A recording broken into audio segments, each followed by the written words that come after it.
So we'll begin in about 30 seconds, just waiting for people to enter the room. Okay.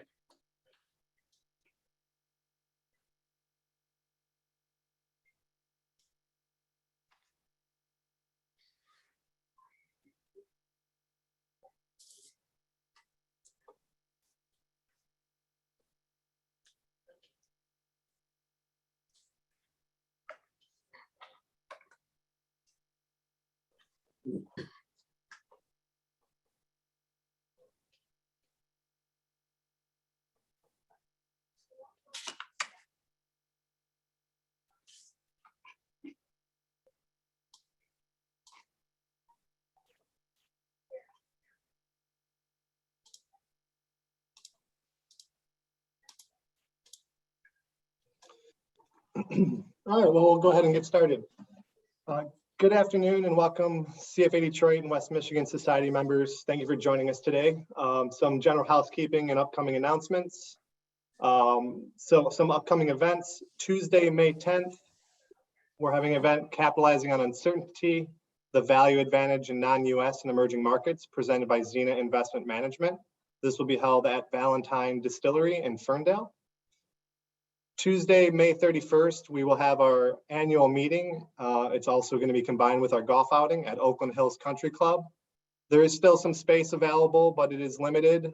Still open for members only at this point.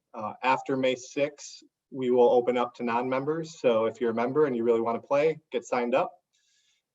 Tuesday, June 14th is our Quick Bites webinar, Making Your Next Move, Rethinking Your Next Steps, and Moving Your Career Forward. More events will be coming soon. Watch our website and your email. Members, also watch your email to participate in our board member election. Results will be announced at our May 31st annual meeting. It's also membership renewal time, so please check your email for your membership renewal notices. Try to get signed up early so we don't have to come email you later on. Please submit all questions to the Q&A box at the bottom of your Zoom window. We'll have time to ask Ben some questions at the end. And with that, I'd like to introduce our presenter for today. Today's speaker is Ben Carlson, who is the Director of Institutional Asset Management at Ritholtz Wealth Management. Ben is the author of 4 books, a columnist for Fortune, the creator of a blog, A Wealth of Common Sense, and co-host of the popular Animal Spirits podcast. He's a must follow. Follow him on Twitter. He's always posting very good information there as well. With that, Ben, please take it away. Hey everyone, thanks for having me. Nice to do the Detroit Society here. I actually lived in Detroit for the first 3 years or so of my job. And that's actually the place my wife told me I learned how to drive. So people in West Michigan drive a little bit slower. So I think I became a race car driver living over there, basically in the suburbs. Anyway, today I want to talk about the 8 biggest myths of investing. And I guess I was going to give a little bit of background on myself. I think Vince already kind of handled it. My blog is A Wealth of Common Sense. I work for Ritholtz Wealth Management. I've written a few books. I have a podcast that drops every Monday and Wednesday with my colleague Michael Badnick, if you haven't listened yet. And then we have a YouTube channel called The Compound where we post a bunch of stuff on there. So let's do the quick agenda for today. So again, I'm going to go over some of the biggest myths about investing as I see it, what they mean for today's market, what it means for you as an investor, and then hopefully leave some time for questions. So I want to start today with a story about a guy named Bob. And Bob is the world's worst market timer. Now, Bob is a boomer. So he started his work life back in the 1970s. And he said, you know, I'm going to get my financial plan all set up for retirement. I'm going to start saving $2,000 a year in the late 1970s when he got to work. Then every 10 years, I'm going to increase that by $2,000. And then I'm going to retire it at the age of 65 by 2019. Easy enough, right? The problem is Bob was not much of an investor. So when he decided it was time to invest, he said, I'm just not very good at this. I'm scared. I don't like the market. It's just this giant casino. And so I'm just going to keep my money in the checking account, not earning anything. And then when I'm ready to invest, I'm going to put a big slug into the stock market. So we did that. The first time he did it was in late 1980. He saved $8,000. And he said, I'm ready to do it. There's this new Vanguard S&P 500 index fund. I'm going to put all my money in that. So he made his first investment. And of course, that was right before a 27% drop in the S&P 500. The stock market crashed.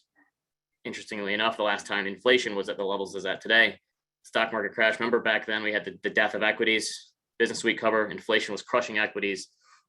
So Bob's timing on his first purchase was not great. Now he was always nervous about investing, but he had this one saving grace where when he put his money into the market, he decided, you know what, I may not be perfect at timing the market when I put it in, but I'm never going to take it out. I'm just going to let it ride. I know I'm making these big lump sums, but I'm just going to let it ride. I'm too nervous and I'm going to sell at the wrong time too. So Bob waited a few more years. He said, this first time was not great. I'm going to put the rest of my money I'm saving in cash, leave what I put in the market in there. And then the next time it came around was 1987, right? Bob puts his money in, $16,000 this time, right before the worst one-day crash in history. This S&P 500 lost 33% in the course of a week. The biggest plunge, since one-day plunge since the Great Depression. People thought we were going to actually go into depression again. Didn't happen. Just the stock market got pummeled. So Bob's 0 for 2 now, right? He put his money in 2 lump sums right at the 2 worst possible times, right at market peak before big crashes. So took Bob a while to get his nerve up again to invest, right? The third one, this is going to be it. $54,000 this time. He'd been saving for a long time, over 13 years. By the end of 1999, he finally said, all right, I can't take it anymore. Tech bubble's going awesome. Things are going great. And Bob put his money in right before a 50% crash from 2000 to 2002. All right, Bob says, one more time. I'm going to try it again. All this money again, he invests it. He keeps it in the stock market, but anything else he's putting in his checking account, waits until he gets to put it in the market in the S&P 500. This time, October 2007, Bob's got another 50K, puts it in, the stock market falls 56%, Great Recession. Bob made 4 purchases over the course of his life. Each time was at the top, right? 1987, 1980 bear market, 2000 technology bust, 2008 financial crisis, all these times. Bob was not very good. You can see these are the crashes that Bob invested right before, right at the peaks of these markets, right before these huge downturns. So Bob made 4 purchases, all of them at market peak. So how do you think he did? Actually, not too bad. Bob ended up with $1 million, over $1 million. He invested about $230,000, turned it into $1 million. If he would have kept it in till today, he'd have more like 1.7 million through 2019. And of course, he probably would have invested right on March 2020 as well. But Bob had a few things going for him. Once he put his money in, he never sold. He kept saving over time. He saved more. He had a really long time horizon. So maybe he's just like the not so bad market timer. Of course, what if Bob just didn't get so nervous and he said, all right, I'm just going to dollar cost average. I'm going to put this money in every month and I'm not going to worry about it. I'm just going to set it on autopilot. He had like $2.5 million. So this gets me to my first myth, that you have to time the market to be successful. And I just don't agree with that situation because, maybe people in the beginning of this year in January put their money in before a market peak and the stock market's going to fall even further from where it is today. It's possible. But I think the thing that really helps shake things out. What's that? You froze up for a minute or a couple seconds there. So. Okay. Oh, sorry. Okay. You're back. All good. All right.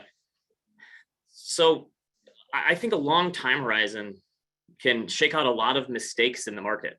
And I think thinking long-term and acting long-term can actually level the playing field for a lot of people. Now, the second myth is you have to wait until the dust settles to invest your money, right? So this is the pandemic panic. I think the Corona crash is kind of my trademark, maybe we'll call it. You saw the unemployment rate spike to almost 15% in April 2020. Now, if you're waiting for the good news to invest during March 2020, remember this was actually over here in West Michigan.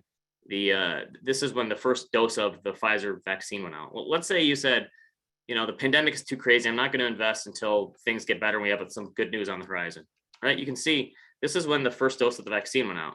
This is the crash. Stock market was already, see you later, already had completely taken out those old highs. It was up almost 70% by the time the vaccine was here. The market moved way before you could have waited for that good news. It's happened in the past too. The 2009 bottom. Remember, unemployment rate got to 10%, but the stock market bottomed way before the unemployment rate stopped going up. The unemployment rate kept going up until October. The stock market bottomed in March of 2009, right? The same thing with the housing crash, right? The housing crash sort of helped perpetuate the 2008 crash. Stocks bottomed in March 2009. The housing market didn't bottom until 2012 even. Now let's look at, this is from my first book. I kind of broke things out. By unemployment rate, what are the annualized returns for the stock market going back to 1950? And you can see the returns are the highest when the unemployment rate is highest and the lowest when the unemployment rate is the lowest, which makes sense kind of counterintuitively. that investing when things are bad in the economy is a good time to put your money into work in the stock market. Now, of course, where we are now with the unemployment rate well below 4%, it's interesting. I also looked at what happens, what are the worst case scenarios? Again, going back to 1950 in terms of the US stock market. So 9% and higher and 5% below. You can see the worst outcomes tend to happen when the unemployment rate is low, because that's typically when things are going swimmingly, right? Things are going great. The best time to invest is when things are going the worst, unfortunately. The other thing, I think people have this thing where I'm just going to wait for things to return to normal. That's when I'll invest, right? Just wait for things to return to normal. Look at the inflation rate going back over the last 110 years or so. I don't see anything approaching normal on there. Now you could say, well, the period from 1990 to 2020, that was normal, right? Because we had sort of subdued inflation. I don't know. Nothing looks normal on here. This is interest rates, a 10-year Treasury going back 100 years. You can see we had this period from, call it 1920 to 1950, where you had this range-bound market of 2% to 4% interest rates. Then you had this huge spike higher going from 3% to 15% in 1980. And then since 1980, we've had this downdraft. It's funny, people think that interest rates are screaming higher now. Look at that little blip on the end. You can kind of see it. It's really not much. So we've basically had 3 cycles of interest rates. I don't see anything on here that looks normal to me. So this is just broken out by decade. I did stock returns, bond returns, interest rates, inflation, GDP growth, earnings growth, dividend yield. There's really no rhyme or reason because markets are constantly changing. So is the economy. There's really no discernible patterns here. There's no magical equilibrium. So this idea that once the Fed normalizes or once inflation normalizes, that really doesn't exist. And the way that investors sort of process this stuff is based on relative numbers. And are things getting better or worse? They don't care about good or bad. The stock market does not care about good or bad. It cares about better or worse. And there's no such thing as normal. All right, here's one for today. Myth number 4, stocks do poorly when inflation is high. Now, the 1970s is the period most people point to. You can see that inflation rate was averaging over 7% per year. Got the double digits a couple times. The whole decade of the 70s, 7% a year. Now, the stock market didn't do great then, especially on a real basis. Nominally, actually wasn't that bad. It did about 6% a year nominally. The problem is 6% nominal returns with 7% inflation means negative 1% real returns. The stock market can do okay with inflation. You see, actually, one of the best decades ever for earnings. Earnings are up 160% in the 1970s. So corporations can do well. And how about the 1980s? Inflation averaged almost 6% that decade. The S&P was up 18% per year in the 1980s. Now, of course, you could say, well, Ben, inflation was falling that decade. Now that's true. That's part of it. But it doesn't have to be the worst thing for the stock market, even though it feels like it right now. Now let's look at the World War II scenario. I think this is actually probably the best scenario analysis for today. So you have these, you can see the inflation rate is in orange, interest rates of the 10-year Treasury are in blue. You can see the inflation rate spiking way higher a couple times and rates moving up a little bit, but not too much. We had all that spending and then we inflated away the debt. It kind of feels like that's what's happening now. Now, I do think that corporations can end up doing okay in an inflationary environment. Look at the profits. Now we have all these CEOs, when you get on, listen to the earnings calls, say inflation is killing us, supply chain, higher labor costs. Profit margins are still at all-time highs, right? Now, if we look at how the S&P 500 does versus inflation, this is going back to 1928. You can see when it's above 6%, which is where we are now, on a nominal basis, stocks have done 9% a year on average. Now, that doesn't happen very often that inflation is this high, but obviously they're lower on a real basis, but stocks can do okay, especially when you think about the pricing power that these corporations have. So I think a lot of people want to think that the 70s is the only option where we just have this awful decade and the stock market goes nowhere. That's certainly a possibility if inflation stays high, but it's not necessarily a death knell, especially when corporations have the ability to just pass along the prices to consumers. Myth number 5, the stock market cares about geopolitics. Now, sometimes the stock market cares about geopolitics, but not always. And I think this has been in the news a lot lately because we have a conflict going on overseas. So I want to walk through some history of the stock market versus geopolitical events. So World War I began in 1914, ended in late 1918. Through the entirety of the war, the Dow was up 43% in total, or 8.7% per year. And things got so bad in 1914 that the Dow actually closed for 6 months. Basically, liquidity dried up. A bunch of people went over to war. There was no one who left to invest in the stock market. But when it opened again after that 6 months of closing, the Dow had its best year ever in 1915. It was up 88%. Still remains to this day the best year ever. And so during World War I, the first Great War, the stock market was up like 9% per year. How about World War II? Hitler invaded Poland September 1st, 1939, basically setting off the war. When the stock market opened the next day, the Dow was up 10%. In fact, from the start of World War II in 1939 until it ended in late 1945, the Dow was up a total of 50%, more than 7% per year. So during the two of the worst wars in modern history, the US stock market was up a combined 115% if you count World War I or World War II. One of the crazy things too, the stock market during World War II actually bottomed in 1942, and it actually looked like Germany sort of had all these other countries on the run. And that was kind of the bottom that set off the 1950s bull market starting there. How about some smaller crises?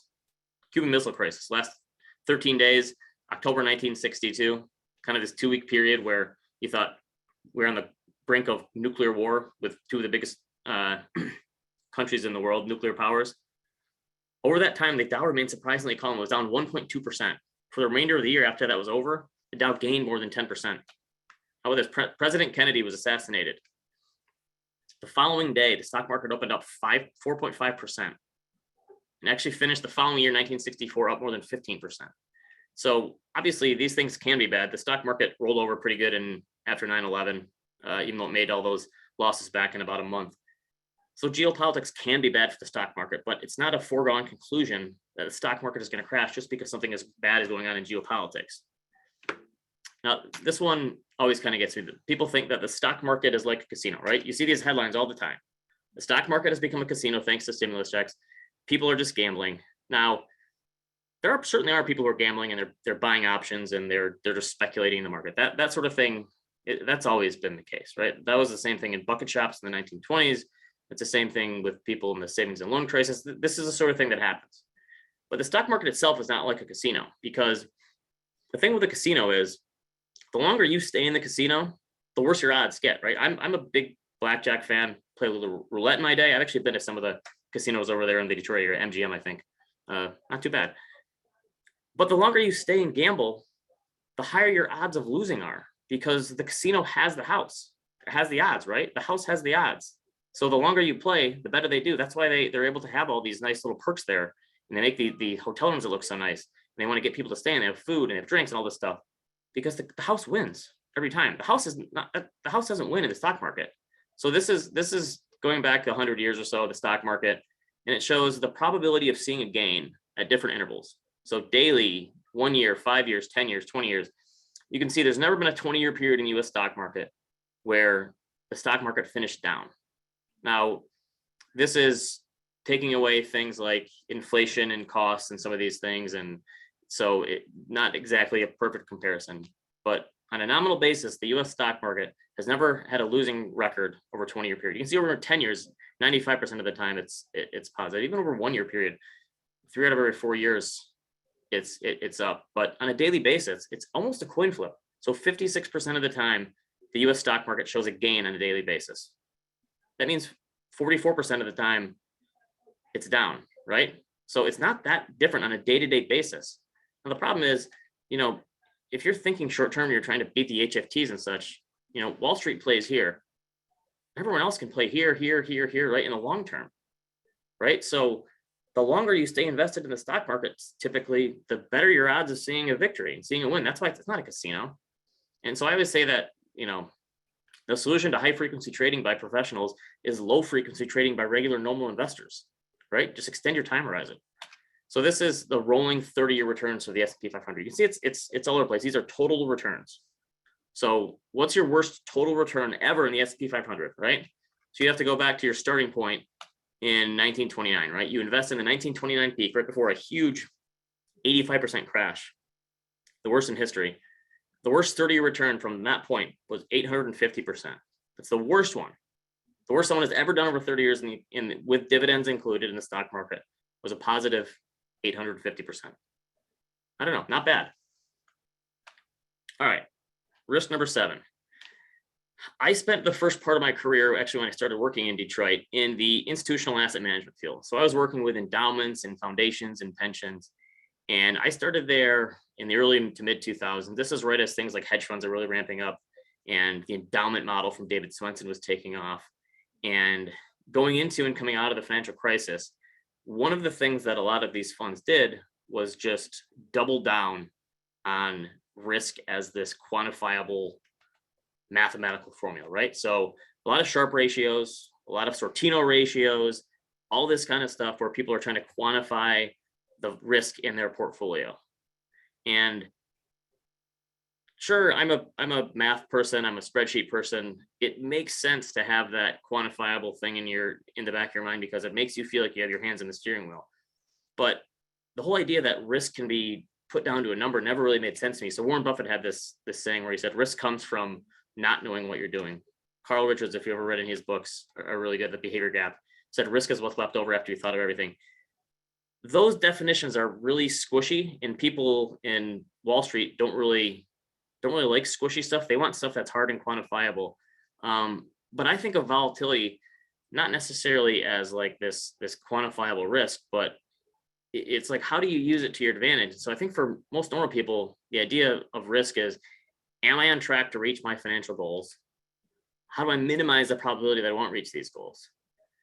Those aren't easy questions to answer, right? But I think this idea of volatility as this bad thing, it doesn't have to be. And I think it's kind of a feature, not a bug. So this is the annual returns for the S&P 500. Again, going back to 1928. And you can see the blue lines there are the total returns for the S&P. Now you see those orange dots on there.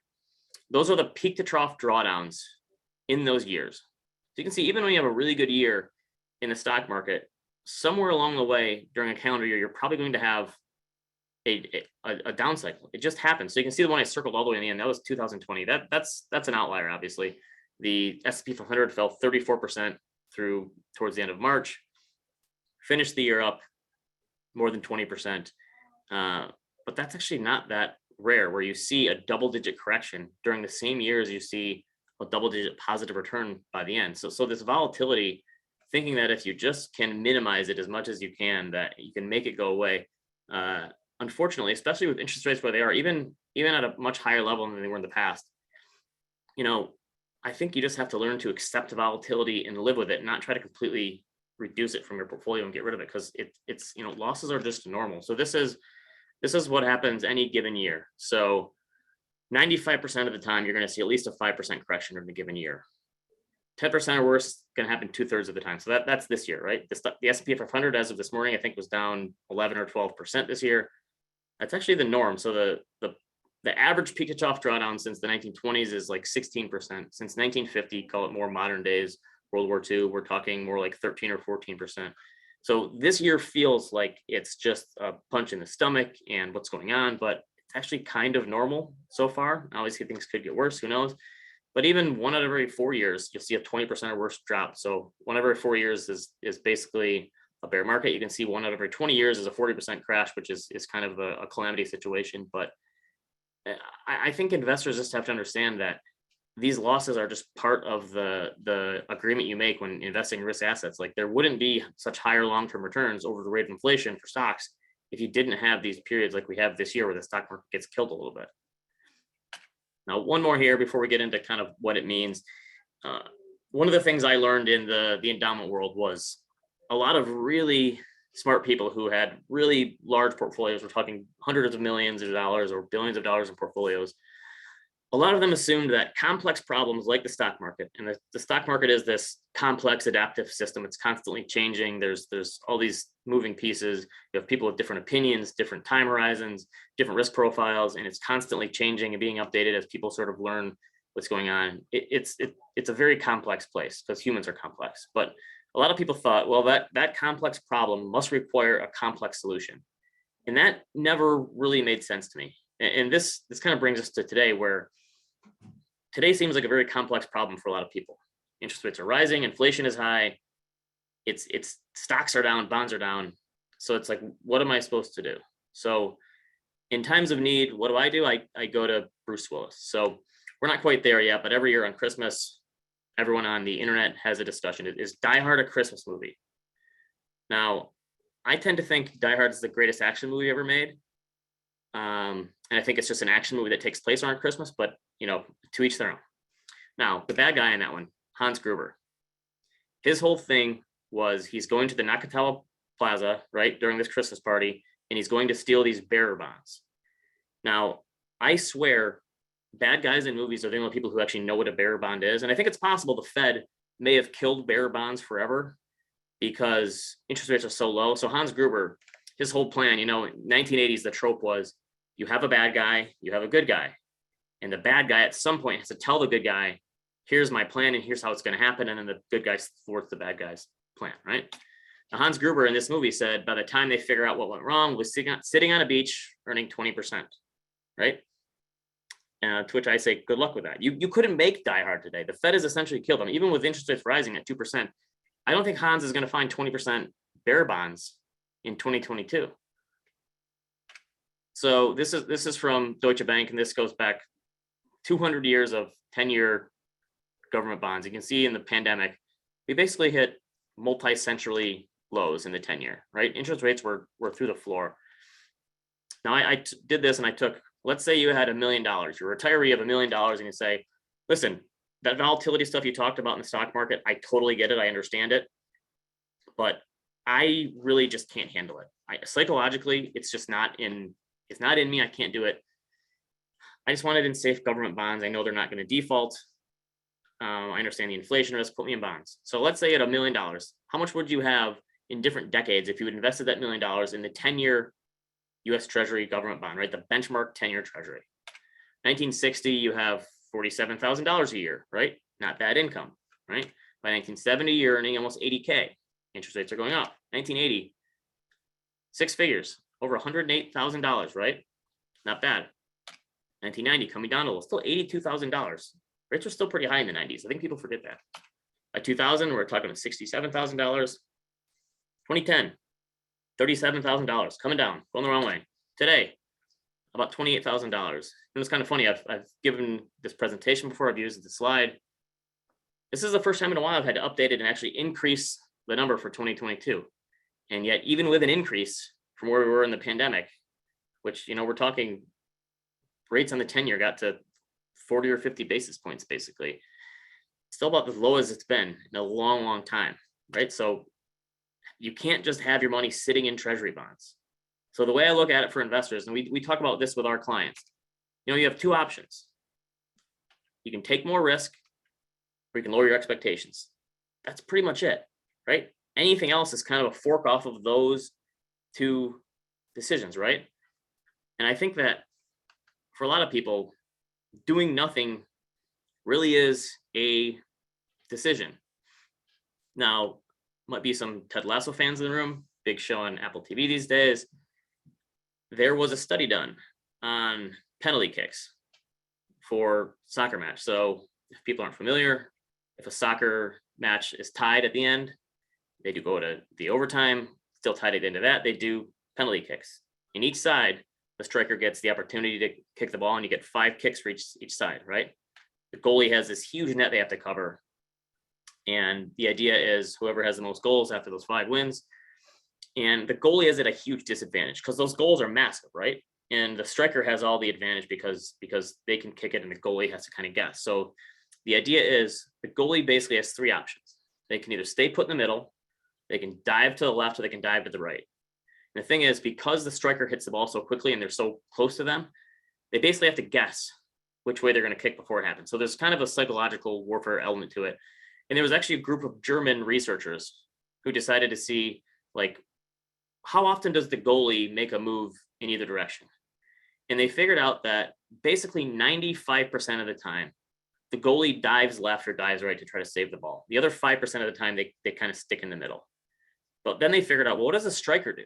And the striker actually hits it to one side or the other 70% of the time. They go for the corners, right? Top or bottom corner, left or right. And 30% of the time, they kick it right down the middle. So you have this situation where goalies are staying in the middle 5% of the time, and the strikers know this, so they kick it down the middle 30% of the time, making it much easier to score. Now, these researchers kind of asked the goalies, well, what's the story here? Why do you dive every time? And the goalies say, well, if I just stay put in the middle with my hands out, I look like an idiot. even though you could potentially save more shots. And the researchers figured out, well, if the goalie just stayed in the middle a few more times, they could probably save like an average of like 0.5 goals per game, which doesn't sound like a lot, but actually increases your odds of winning substantially. But the goalie said, it doesn't matter. We have to show we're doing something, because doing the diving save looks amazing, right? And it looks like we're a savior. But if we stay in the middle and just don't do anything, we're going to look like idiots. And that's kind of the same thing in investing, right? You kind of have to show that you're doing something. And I don't think that's always the case. Sometimes doing nothing is the best route. And so a lot of our clients we have conversations with, it's do I overhaul my portfolio because of what's going on in the market and because of what's going on in inflation? Now, obviously, we're always taking into account what's going on in the markets, but you can also stay put with the allocation that you picked, because you put this allocation in place to take into account inflation and deflation and bull markets and bear markets and all these things, this wide variety of market environments. And maybe you leave that alone and you just change your financial planning inputs, how much money you're spending, what you plan to do with your life, your goals, instead of always constantly trying to change your portfolio because of what's going on in the markets, right? So on my podcast today, we recorded an episode with these guys who are experts at retirement spending strategies, and they're talking about the 4% rule. And actually, William Bengen is the guy who came up with this 4% rule. It just states that if you take 4% of your retirement portfolio and then increase that amount by inflation over time using a 60-40 portfolio, there's basically never been a period where you've gone broke and lost all your money, right? That's the whole idea when you're retiring. You don't want to just go broke and lose your money. You have this longevity risk. But Bengen himself just did a Wall Street Journal op-ed last week where he said he completely went away from that 60-40 portfolio, and he's sitting in 70% cash right now. So the guy that literally created this rule, this 4% rule, based on staying with a diversified portfolio over the long haul, couldn't do it. He couldn't stick to his own plan. He went to 70% cash because he's scared of what inflation's bringing and what the market valuations mean and all this stuff. And it's hard. Sometimes doing nothing is the hardest thing you can do. Of course, you have to invest in something. So inflation is the thing that's keeping people up at night. If we have a 2% inflation rate over 35 years, that's going to cut your money in half on a real basis, right? If it's 3%, 23 years, money is cut in half. The half-life at 4% inflation rate is 17 years.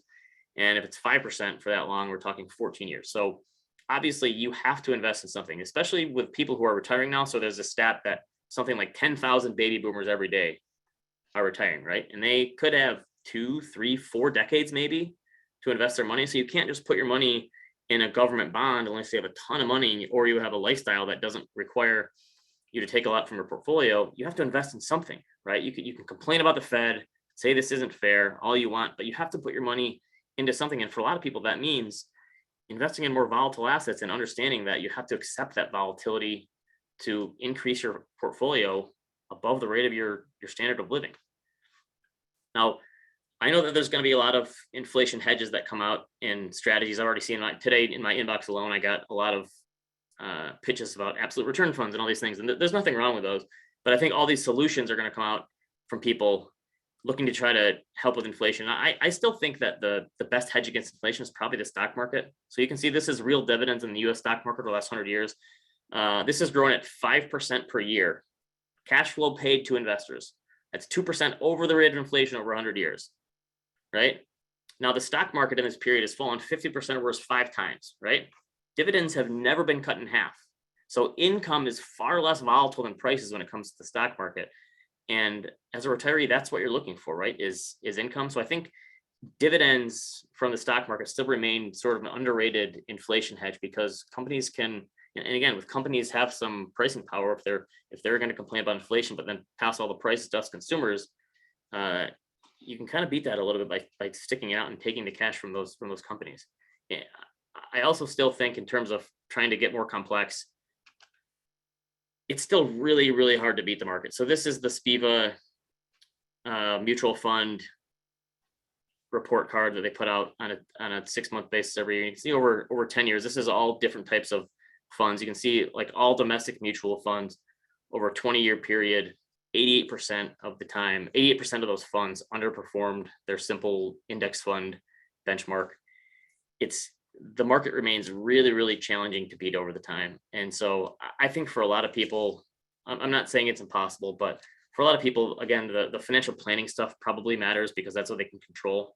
So I wrote this book about saving for retirement, and I kind of looked at saving versus investing, and what matters more to regular people? Is it financial planning and how much money you put away, or your saving or your investing prowess? So I did this thing where I looked at savings rate and then returns you had and what happened to your money. So let's say a simple example, and I use someone who's making a household making $100,000 a year.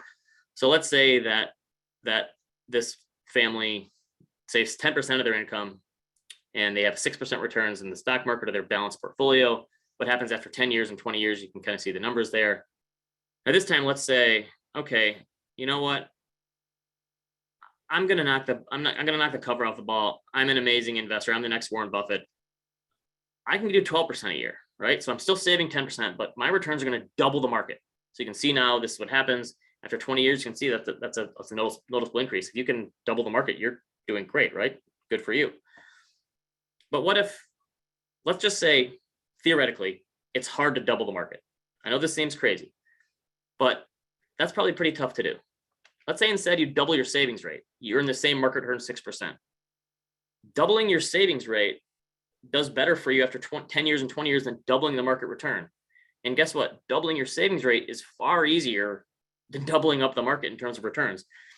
So I think for a lot of people, it comes down to this idea that your financial planning and your spending and your saving probably matters a lot more than your investing prowess. And I think a lot of people probably don't want to hear that because they want to believe that the market can be their savior. And I think a lot of people in 2020 kind of got mixed up in this and assuming that the market is easy and I can just pick out a stock just based by I drive down the street and I see this brand that I like and I pick their stock and I'm a genius. And obviously that seems to be falling apart here. But yeah, investing is not as easy as some people make it out to be, whereas saving is much more easier because that's something that people actually control. So again, doubling your savings rate is the better outcomes than doubling your investment returns. So I kind of want to leave you with this. One of my favorite books is by Charles Ellis. He's a guy that's now in his 80s, and he spoke at one of our conferences that we put on a couple of years ago. And the guy still got it, still sharp as a tack, and someone I look up to in this industry. And this is one of my favorite books. And Ellis kind of gave the analogy basically of tennis players and saying that winning tennis players, Rafael Nadal and Andy Murray and some of these the greatest players in the world, they make their points in tennis by hitting winners, right? They hit it down the line, they ace their serves, they place the ball where they want to place it. But amateur tennis players, they win by keeping the ball in play, right? They do it by not making mistakes. So they're not hitting into the net, they're not hitting it too long. Basically, you keep the ball in play and don't make mistakes. And I think that's a good way to look at investing too. So Ellis basically said there's 3 ways of winning the game of investing.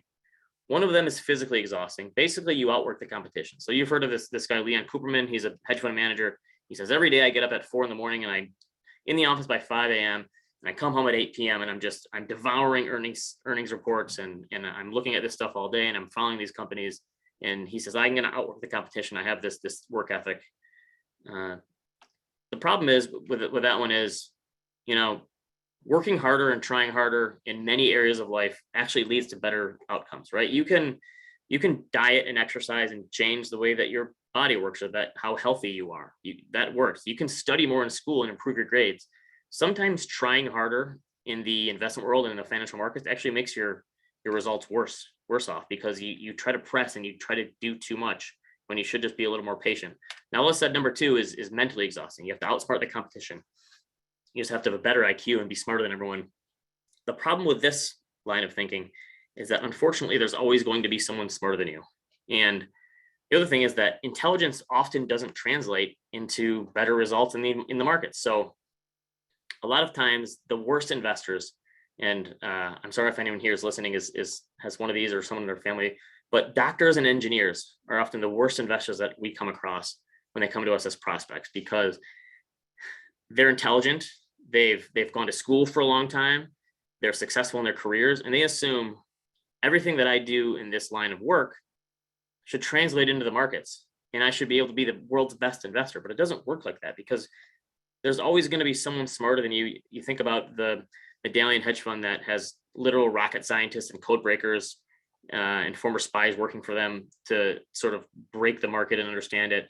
There's so many smart people and there's so much more firepower and computing power available today that just simply trying to outthink and outsmart the market is just not very easy. So I think this makes more sense for most people. Just that number three, the third way of winning the game of investing is just it's emotionally exhausting.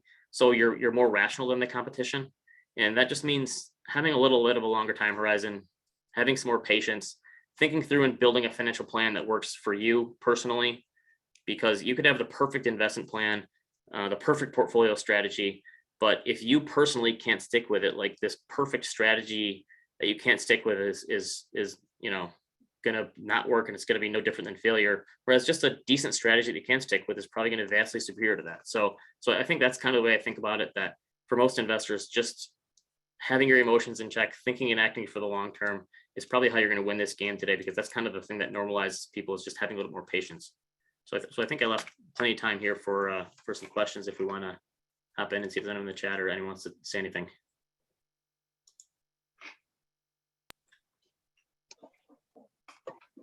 Yeah, I do not see any questions in the Q&A. Everyone, if you would like to ask a question, please use the Q&A box at the bottom, and I will start answering questions. A few off maybe the top of my head. A great presentation. I think it creates, a lot of, behavioral biases in people's mindset around timing the market, and just length of time in seems to be a good avenue to being successful, right? But in periods of today where there does seem to be a lot of news headlines, a lot of different environments where we haven't really seen rising interest rates, and granted they haven't moved much, right? But they're coming off such a low base, and people have always recognized bonds as sort of safety, yet it's one of the biggest factors of negative returns, we'll call it, this year, more over the last 12 months, right? With the magnitude of the increase. Do you think, or how would you maybe talk to clients about, have things change with a higher inflationary environment? You have supply chain sort of issues that are causing inflation, and we have printed money, right? We've just handed out money, so there's a lot of demand, and you can't fix supply issues when you have countries shutting down and there's limited supply of chips. And so inflation may be more persistent, and the Fed may have to hike a lot more, and rates may have to go up a decent amount. What's the time frame for someone rethinking? 60-40 has been great for the last 40 years, but you do enter different sort of regimes and periods over time. And what would be something that would cause you to say abandon, like the guy that created 60-40 and said, I'm out? Yeah. Is there a fundamental change? Are there things you may think about, or an investor should think about, from a true fundamental change with what may have worked in the past doesn't work in the future? Well, we've certainly gotten more questions on bonds this year from our clients. I'm sure a lot of people here have a similar thing, where we've never gotten more questions on bonds and what it means, because investors really haven't had to deal with this, especially when stocks are down. Like, there have been periods where rates have risen. There's been like counter trend rallies in rates over time, right? The long term has been down, but there have been periods, especially like 2009 after the crisis, interest rates came up a little bit and bonds sold off, but the stock market was booming, right? So we've never really had a period where they've both fallen. I think my research has shown since the 1920s, there's only been 4 years where stocks and bonds were down in the same year, right? It's very rare. And so I think having both of those happen at the same time, and having the stock market in a correction while bonds are also correcting, I think that's really going to screw with people, because no one really has experience with that investing, right? It hasn't happened. And so adding inflation to the mix, I think, makes it even more interesting, because this is really truly a period where we're in uncharted territory. So I think the thing that we're talking with our clients about is, there's basically if you look at any sort of high quality bond, taking away like high yield and junk bonds, high quality corporates or government bonds, there's like a 0.95 correlation between the starting yield and the return over 5 or 10 years. So one of the ways to think about it is, obviously, if you were in bonds and you were investing when rates were 50 basis points or percent or whatever, and you're down, call it 9 or 10% on the Barclays Ag, like the total bond market, you just lost 10 years worth of interest, right? from that starting point. So in the short term, that's tough. It's going to take a while to make that back. In the long term, like, bond investors kind of should want rates to rise, because that means your expected returns in the future are going higher, right? So that's kind of a tough thing to wrap your head around. And I think the reaction to this is going to be really fascinating to see if we've started to see some bond outflows in the data recently. It hasn't become like a tidal wave or anything yet, but you've had all these, especially the baby boomers who are retiring, who have slowly de-risked their portfolios over time. So we've seen, even though rates have been low for a long time, money's still pouring into bonds. So I think the reaction to that is going to be fascinating to see if investors think, well, wait, rates are finally higher. Maybe I'll put some more money into this safe stuff now. Or wait a minute, look at the returns over the past 1-3 years in bonds. They're awful. I'm pulling more money out and putting into stocks or putting into cash or something. It's like, at least cash saves your principal, right? You're not losing principal. You're losing to inflation, not principal. So I think that's part of it with us. And I think the other thing that we've talked with clients recently is like, what's the risk reward balance? Because if you take a 2-year treasury now that's yielding 2.5% and a 30-year that's yielding 2.9%, like, unless you really think we're going to go into recession and you're going to get some sort of deflation, why would you accept the volatility when the rates are almost equal?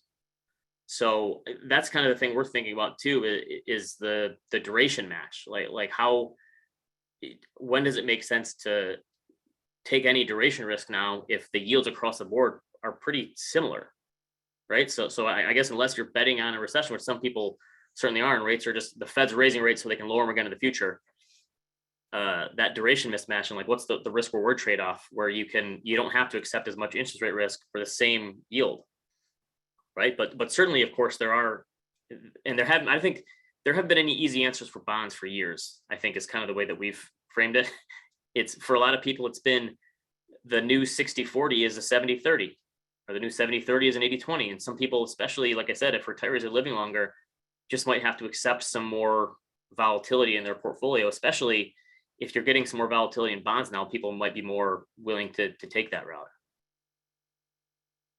Okay, yeah.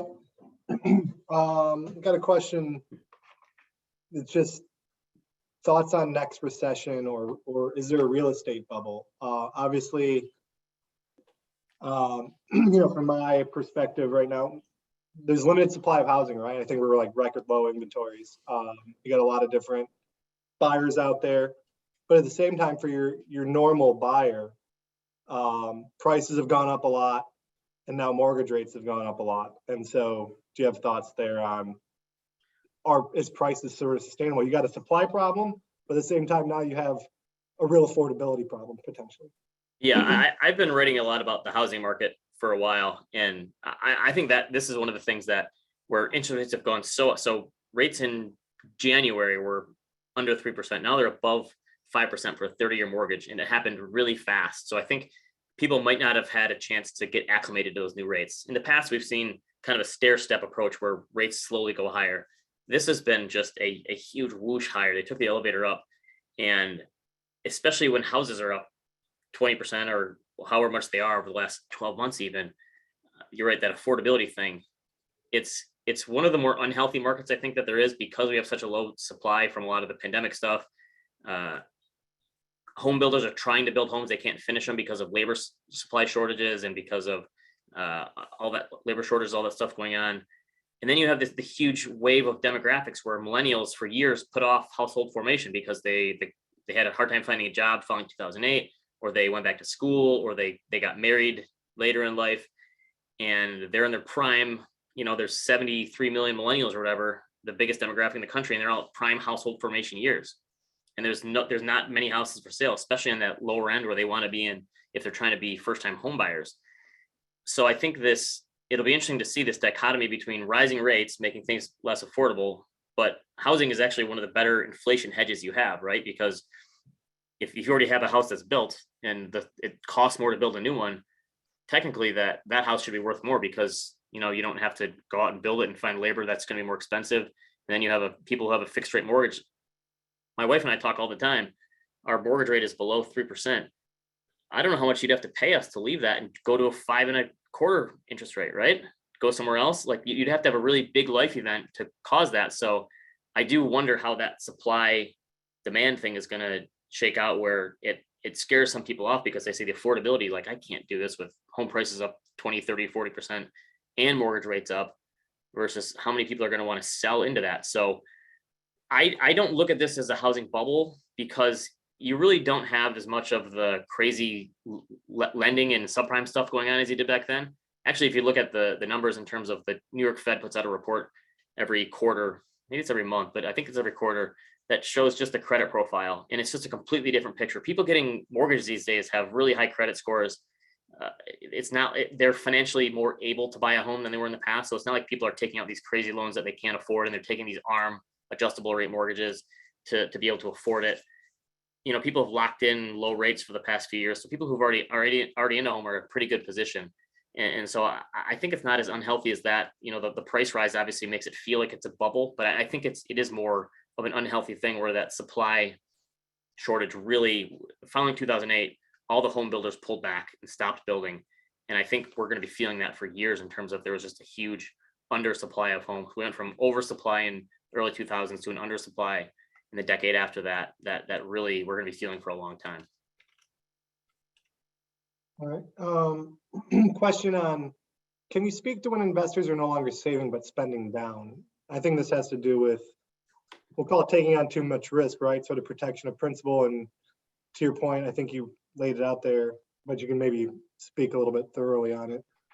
Resetting expectations, right? You can take more risk or reset expectations. So, well, we've had this conversation with our advisors of people getting to that retirement age, and obviously there's a portfolio and financial planning element to it of figuring out like how much can I take out and how much, how much makes sense and how do you plan for this stuff. But there's a psychological component where our advisors are having to have conversations with clients, just telling like it's okay to like dip into your principal and spend some of your money and not just live off the income they can produce, because obviously the income component is much smaller these days, where a lot of people have this psychological mindset of being a saver, or maybe they ran a business their whole life and they sold it and that's their nest egg. And they have this attachment to that money where they are so concerned that if they spend it and they retire into the teeth of a huge market crash or inflation keeps skyrocketing, that it's not going to be there, and they have this longevity risk. And so I think that's a psychological problem where our advisors have actually had to have conversations with our clients and tell them like, no, it's okay. You're in a pretty good position. You can spend a little more money. Obviously there's also clients where they overspend and you have to tell them to rein it in a little bit, but it's one of those things where you only get one opportunity to do this, right? You won't get to practice it and try it like 10,000 times in a Monte Carlo simulation where you're like, if I would have taken these 25 different paths, that would have been awful, but these ones I end up doubling my money and I'm fine. So I think psychologically that that's one place where financial professionals, I think, can really add value is kind of giving people permission and telling them, putting sort of guideposts along the way to tell them, no, things are going great now, you can spend a little more, or wait, you're right, the market's been down 3 years in a row and you've been overspending and traveling too much, whatever, you can pull it back in. So that part of it is really hard for people. And I just think there's not very many role models people have in terms of like retirement. If you think about retirement as a concept, it's still relatively new, right? Like in the past, people's retirement plan was that they died, right? They worked until they died. It's still, within the last, 60 or 70 years that it's kind of this new concept. So people don't really have a blueprint about how to make it through retirement. So that spending thing, I think, is somewhere where financial professionals could provide a lot of value. Got a question, just, talking about investment opportunities that may become too large to ignore, stay out of. Yes, crypto, private equity, or NFTs. Do you have any thoughts on those markets, or just how you might invest in them, and or make them a part of a broader asset allocation? So we've gotten questions from certain clients over the years, and in crypto, it tends to be skewed to the younger clients for sure. But I think a lot of people, the ebbs and flows there, you have the really excitement phase, and then people kind of, when it crashes, people don't get as excited. But the way that we've decided is we kind of gave our clients an option. We had some clients who came to us and said, listen, I made a lot of money investing in crypto. I didn't really know what I was doing. Now I want it to be part of my portfolio management. So I know it's volatile, and I think it actually is a good diversifier for portfolio management purposes. Can you rebalance it for me? Because I know it's going to shoot higher and crash and shoot higher and crash and all these things.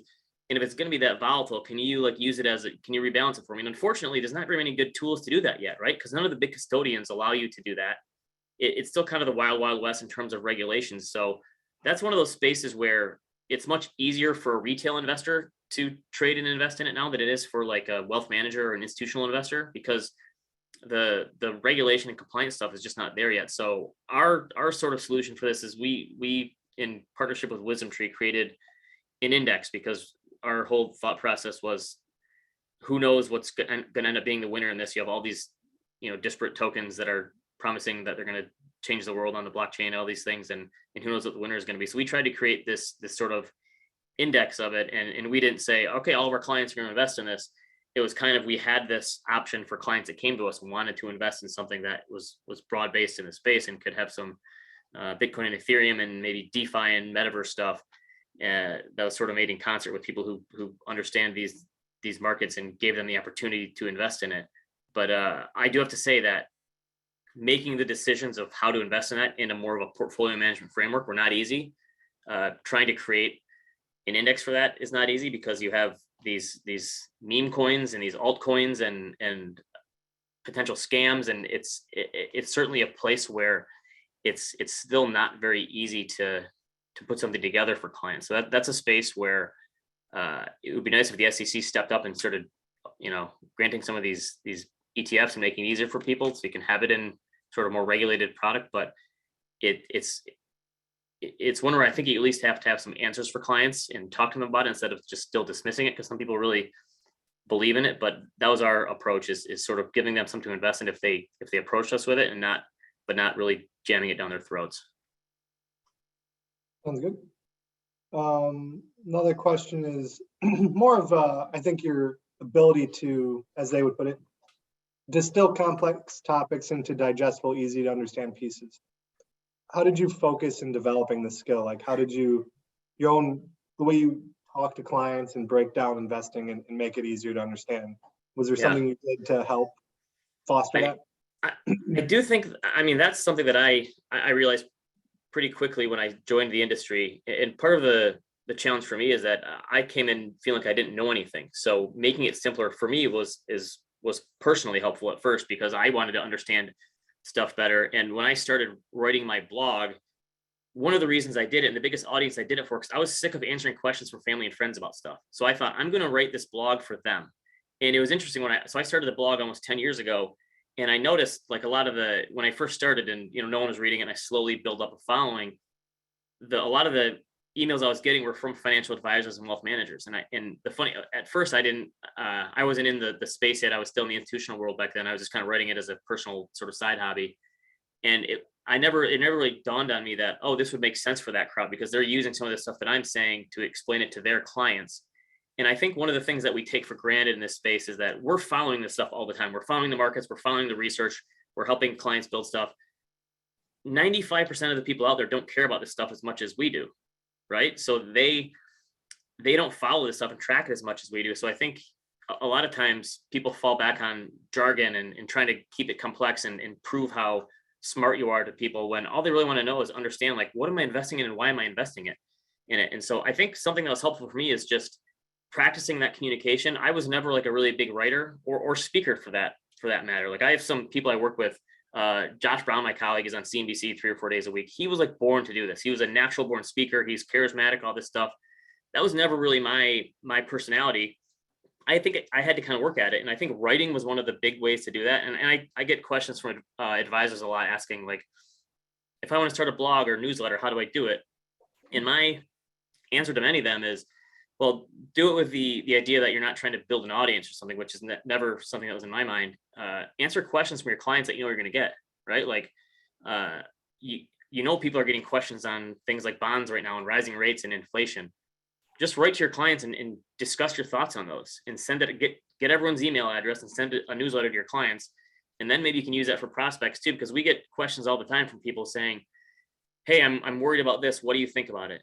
And then our advisors will come to us and say, have you ever written anything about this? And, oh yeah, 2 years ago, I wrote a piece about what happens when interest rates rise to the stock market. We send it to a client, and the client realizes, okay, this person has already thought about this.